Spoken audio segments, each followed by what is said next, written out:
And welcome back to the Next Gear on podtech.net. I'm Matt Kelly, and I have the distinct honor of being joined today by the number 3 Chrysler man. His name is Frank Clegan. He's Executive Vice President for Product Development at Chrysler. Frank, it is an honor and a pleasure to be in your presence. Well, it's great. Thank you very much for that introduction. I appreciate that. We are standing before an absolutely gorgeous vehicle here. It is the Chrysler Nassau. It is a concept vehicle. Right. Tell me about what went in to bring this vehicle from sketch to actually where we're standing right now. Well, obviously it's gorgeous. You had a chance to look at that. And what we're taking a look at here is a new interpretation of what might be the next large car. And, you know, it's sweeping lines. One of the things you see that's very different, it's actually a hatchback design than a traditional sedan. Now, what we've done here is take a look at what might be next in the consumer, particularly in North America. Beautifully styled, super luxurious interior as you're taking a look at that. And one of the things you have to take a look at is all the switches are very soft touch. So everything's electronic instead of, you know, kind of motion things. Think about your, you know, flat panel microwave ovens and things like that at home. That's what we want to bring to the car. So that daytime looks very flat, nighttime all lit up. So a lot of new features on the electronics perspective, you know, integrated navigation system, global communication systems, and things of that nature are all kind of embedded in here. And then, of course, power. Put our SRT 6.1 liter Hemi engine here, so the product really goes. I mean, that thing got a Hemi. The thing's got a Hemi and a fast one at that.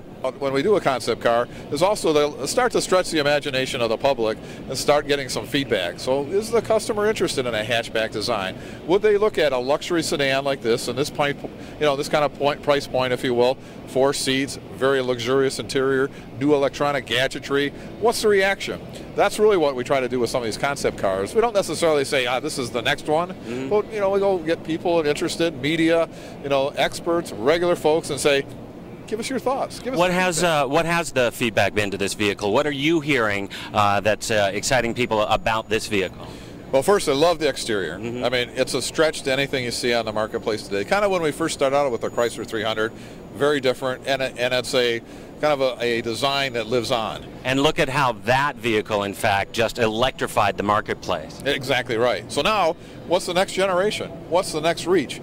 Quite frankly, the most controversial part of this car is whether it's a hatchback or sedan. Because in Europe, that's a very popular, and that's quite frankly more popular than a sedan, is the liftback and the hatchback approach. In North America, that's viewed as a lower level vehicle, you know, and does that play in a luxury? It's, you know, it's convenient and has those benefits, but people don't view it that way. So we're trying to pulse the public a little bit and say, hey, would you be interested down the road, look, if it looked like this, okay, versus, you know, your typical hatchback you lift up, would that be something that interests you? Well, let's go ahead and just introduce us to the car front to back. Tell us what you know, makes this car so different and so unique as a concept vehicle, and then just kind of bring us back towards the rear here and introduce us to the interior as well, okay? Yep. One of the things you have to think about in the future is complete aero efficiency for a standpoint of fuel economy. So even though it has to have a classic look, got to be very efficient. Spend time in a wind tunnel, understand exactly where the wind flows and how you're going to manage that. You can see that even though it has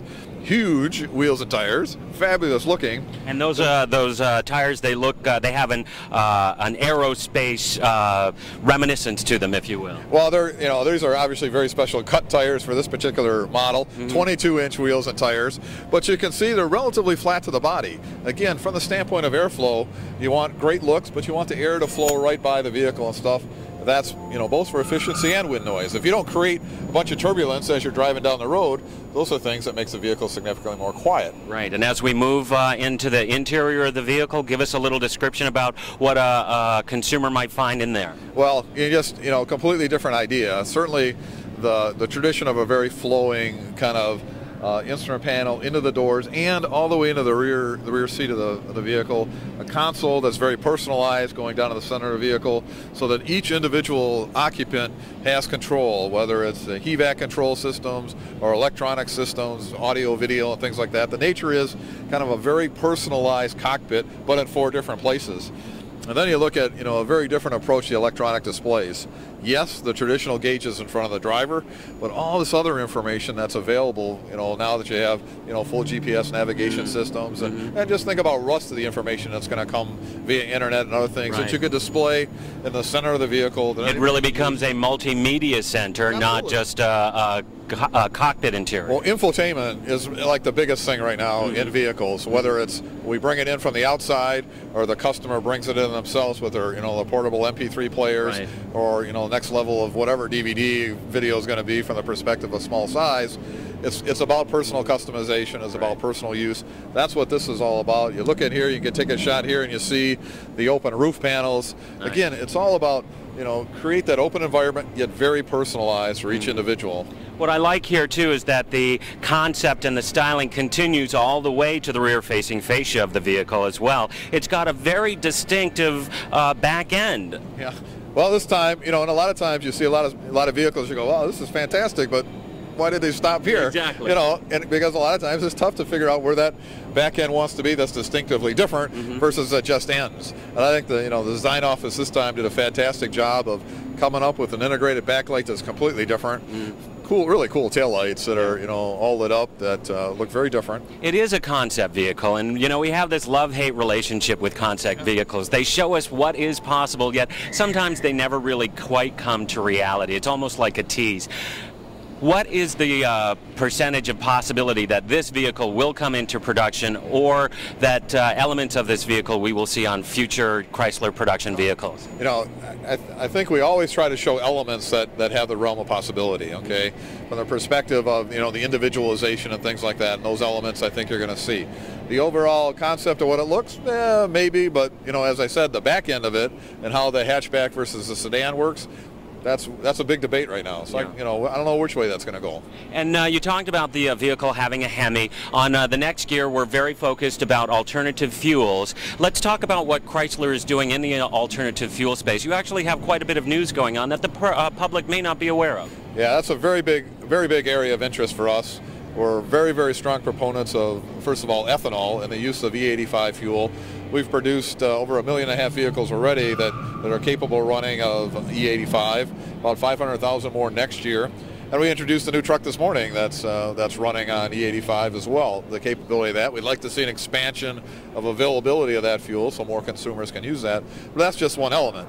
Then we step into biodiesel fuels.